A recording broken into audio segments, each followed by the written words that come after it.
Hey guys, we're going to go ahead and read the next chapter of Ferdinand Magellan. So remember, Ferdinand is trying to find a route to India, which was, remember what they liked in India. They liked the silk, the spices, the gold. So there are things they are wanting in India. So here we are, starting off in Spain. He has traveled down the coast of Africa, across the doldrums to South America. He's come all the way down here and touched some of this part of Antarctica. So now he's still looking for this narrow passage here. Do you remember what that was called? It was called a strait. So see these two large bodies of water? He's looking for this narrow passageway between the two large bodies of water. So let's see what happens today. Okay, so chapter 7.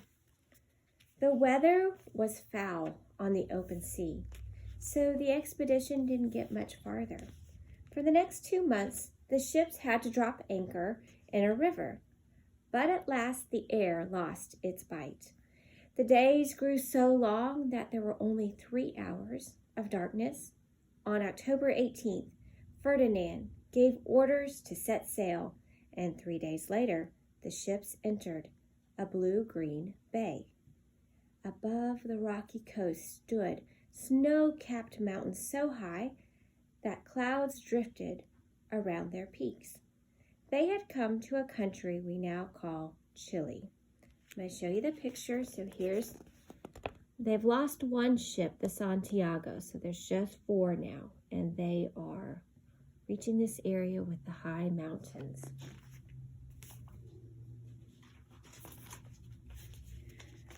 To his captains, the beautiful bay seemed a dead end, but Ferdinand had a hunch. He ordered 2 of his ships, the Conception and the San Antonio, to sail west to see where it led. But right after the 2 ships set out, a powerful storm struck. Wave after wave, some higher than the masts, smashed down. Ferdinand's own ship, the Trinidad, seemed about to go down. Crewmen on the Victoria were swept overboard. The Conception and the San Antonio seemed to have disappeared. Had they sunk? 2 days passed. Ferdinand was in despair to have come this far only to fail. Then on the 3rd day, a lookout suddenly started shouting. From the west raced 2 ships, the Conception and the San Antonio. All right, here's a picture of him up in the top of the ship looking out, and he sees the other ships coming back.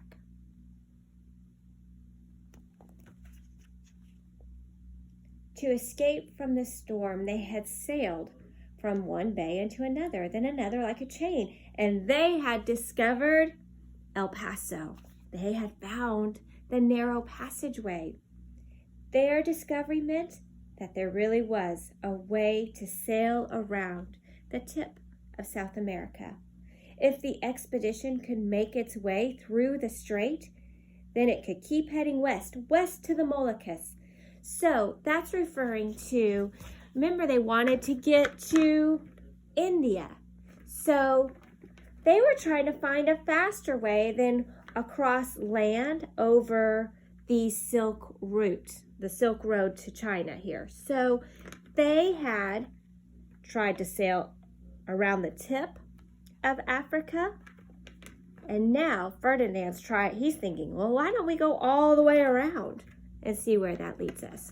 So they're thinking now, hey, we figured out how to get around found a shortcut through the tip of South America. Here we go west to the Moluccas. On all 4 ships, men cheered with joy. They danced, they hugged, they jumped up and down, and then they prayed. As cannons were fired, Ferdinand bowed his head and made a sign of the cross. He named El Paso the Strait of All Saints. Now we call it the Strait of Magellan. So if you look on a map today, that tiny strip of water going through is called the Strait of Magellan.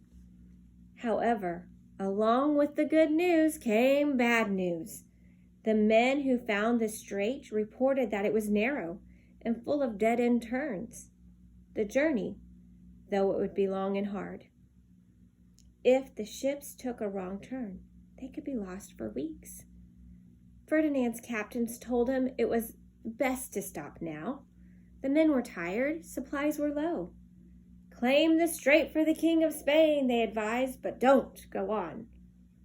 Ferdinand, he refused. To him it was madness not to continue.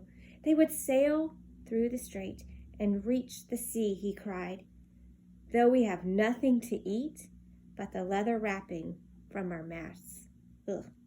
So into the strait they went, through the 3 bays. Granite walls, 1,000 feet high, hemmed them in on both sides. Okay, so here's a picture of them going through the strait. See how high and narrow it is? It would be hard to navigate your ships through there. They came to a fork. Which way now? Ferdinand ordered the Conception and the San Antonio to go one way. His Trinidad and the Victoria would go the other way. A heavy mist lay over the Captain General's route. Thin rocks, sharp as nails, poked out of the water. Steering as carefully as possible, Ferdinand's ship and the Victoria sailed on for days. At last, pine mountains full of waterfalls came into view. Could the sea be close by? Ferdinand sent out a scouting party, and 3 days later the scouts returned. They had reached the end of the strait. Ahead lay open water.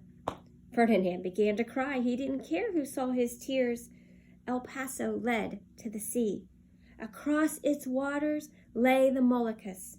He had found the western route. Back he sailed to share the news with the Conception and the San Antonio. But only the Conception was there. There had been a mutiny aboard the San Antonio. Oh, mutiny again. What are these people doing? They're taking over. So there had been a mutiny aboard the San Antonio, and she was heading back to Spain. So that group of people on San Antonio said, "We're out of here. This is taking too long. We're headed back to Spain." The news hit Ferdinand hard. The San Antonio was his biggest ship. Even more importantly, it carried the most supplies. With the San Antonio gone, there wouldn't be enough food. But Ferdinand would not accept defeat. He and the crew hunted and fished and stocked up on food. Then they sailed for the sea, past a place that blazed with light. It was though 1,000 fires were burning. He named the place Tierra del Fuego, the land of fire. Today, we know the fires to come from volcanoes. Here it is right here. The land of fire, or volcanoes. On November 28th, the ships were plowing through rough waters. Then suddenly, they were in an endless blue ocean. This must be the sea that Balboa had spied 7 years before, the one he called the South Sea. It was so gentle, barely a ripple creased its surface. 38 days had passed since the ships entered El Paso. Now, 330 miles later, 3 ships had made it through. So they're down to 3 ships now from the original 5. Surely, Ferdinand thought, the expedition wasn't more than 3 or 4 days away from the Moluccas. He had no idea how big this ocean was, though. The men poured out on deck to pray. Ferdinand gazed at the water and shouted, "May the ocean be always as calm and benevolent as it is today. In this hope I name it El Mar Pacifico, the Pacific." If Ferdinand had realized what lay ahead, he would have chosen a different name. He was about to cross the largest ocean on earth, one that stretched across almost a third of the globe, its waters full of danger. All right, that's chapter 7. So let's look at the globe. So the Pacific Ocean. So they had crossed the Atlantic Ocean, remember, from Spain, down the coast of Africa, across to South America. They have found the Strait of Magellan. Now look what lay ahead. That is a lot of ocean. Ferdinand had no idea how large the Pacific Ocean was. So they are getting ready for their journey. All right, we'll read more later. Bye, guys.